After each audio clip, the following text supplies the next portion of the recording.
rage. They turn it into a rewritten version of the story where you become the villain and they become the misunderstood hero. Not because they believe it, but because they cannot survive the truth of what they actually did. You have to understand how fragile their self-worth truly is. From the outside, they appear confident, charming, magnetic, untouchable. But that confidence is a costume stitched together from the reactions of other people. Their sense of self is not built from within.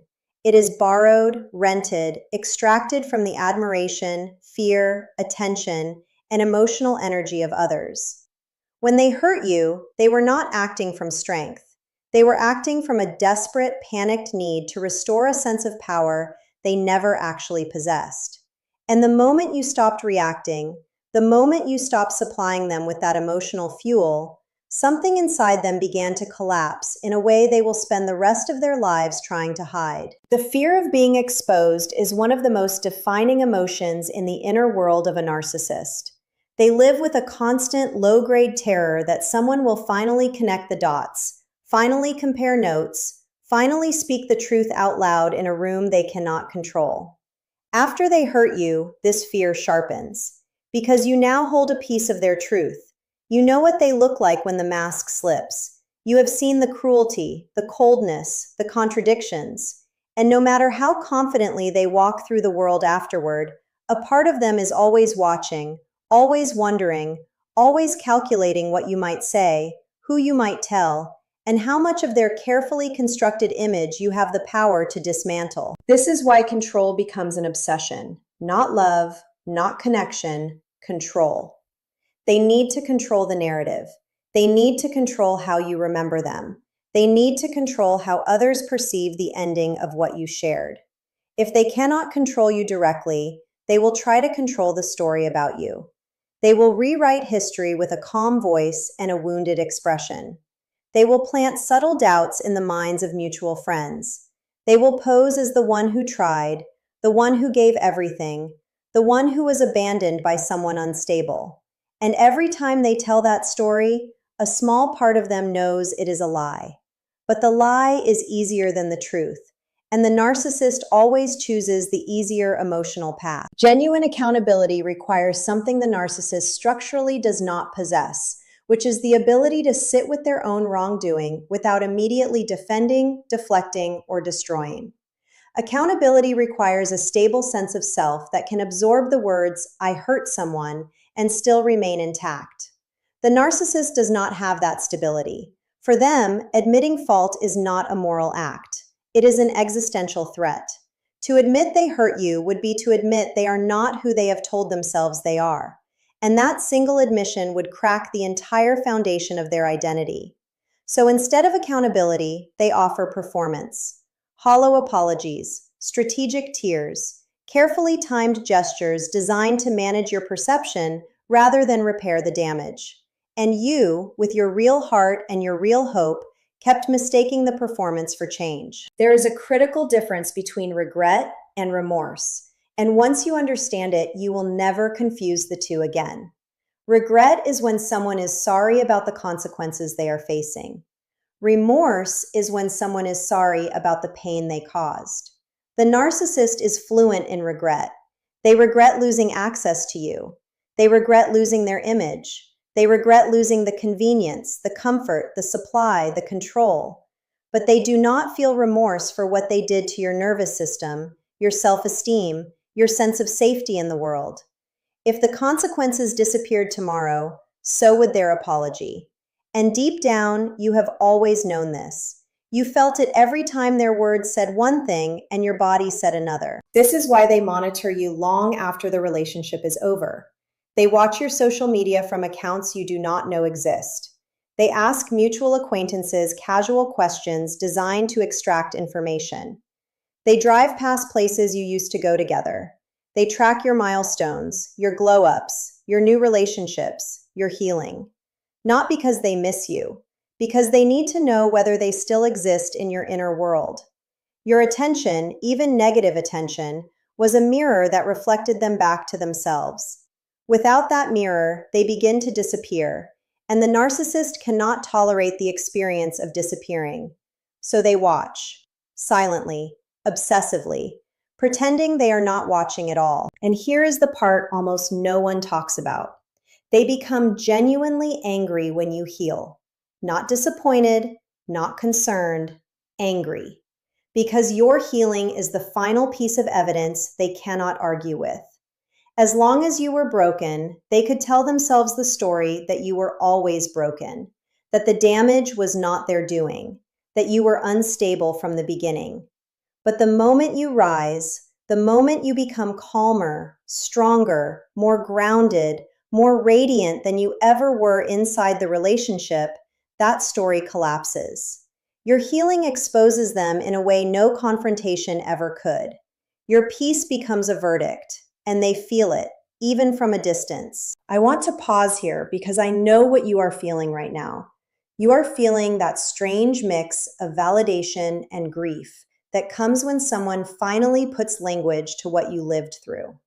If this is reaching you, if any part of this is landing in the places you have been guarding for years, do me one favor. Subscribe to this channel and turn on the notification bell. Share this with someone you love who is still trapped in the fog, still blaming themselves, still wondering if they were the problem. Because the more people who understand these patterns, the fewer people the narcissist gets to harm. Your awareness is not just personal, it is protective. For you, for the people you love, and for the next person who will not have to suffer in confusion the way you did. Now, there is a particular fear that haunts the narcissist more than almost any other, and that is the fear of being forgotten. Being hated, being feared, being resented, all of these they can metabolize. Hatred is still attention. Fear is still power. Resentment is still a connection. But being forgotten, being treated as if they never mattered at all, being moved past with the same indifference they once showed you, that is the emotional equivalent of annihilation for them. They would rather be the villain in your story than be absent from it. They would rather you scream their name than never say it again. And the day you stop mentioning them, the day they realize they are no longer the main character in your inner life, something inside them quietly begins to die. Underneath everything they project, the narcissist is emotionally empty in a way that is difficult for emotionally healthy people to even imagine. They do not experience the full range of human feeling. They experience fragments of it, edited versions of it, surface-level imitations of it. They have learned what emotions look like by observing others, and they perform those emotions with skill. But on the inside, there is a hollowness, a flatness, a static silence that they spend their entire lives trying to fill. They fill it with new partners. They fill it with attention. They fill it with admiration, conflict, drama, sex, status, validation. But the emptiness always returns, because the emptiness is not a problem to be solved with external supply.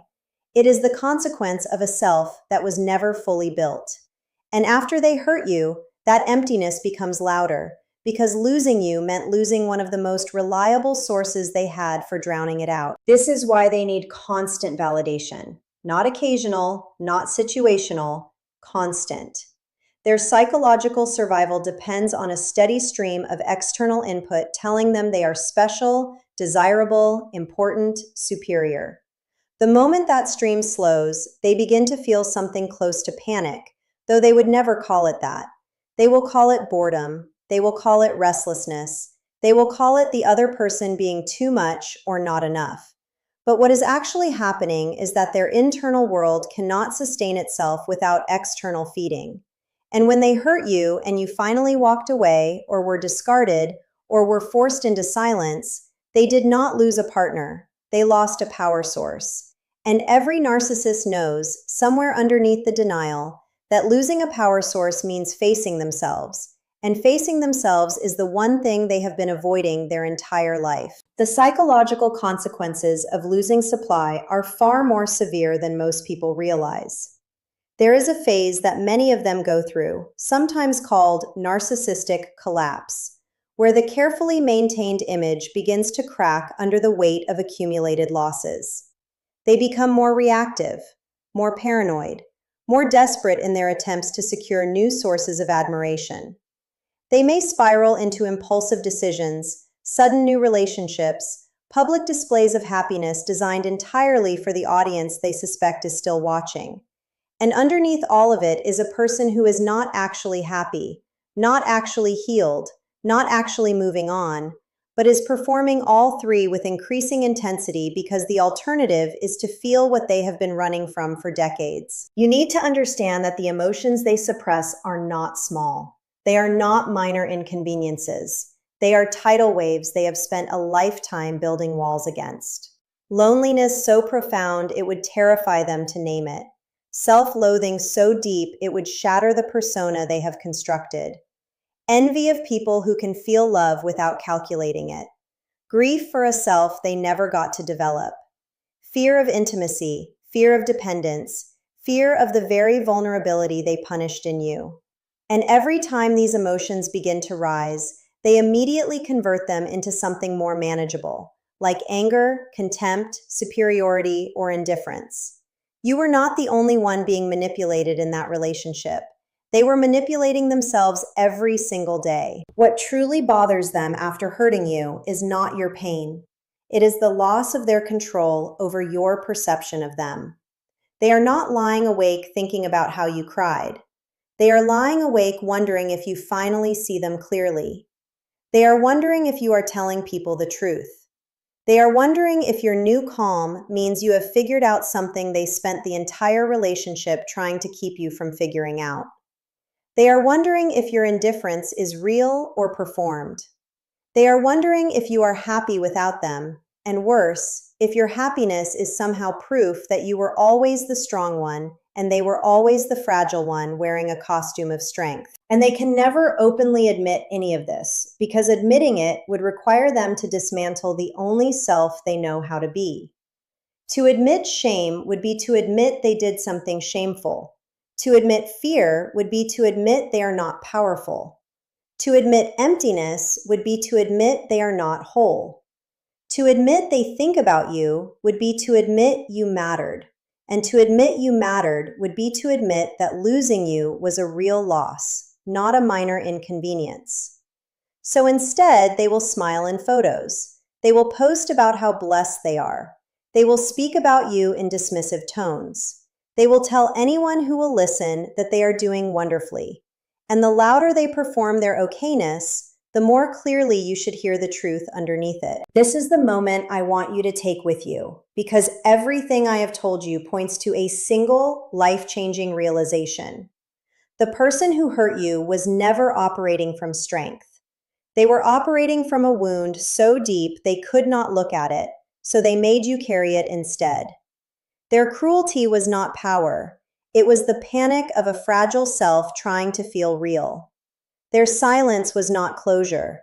It was a performance for an audience they hoped was still watching. Their indifference was not healing.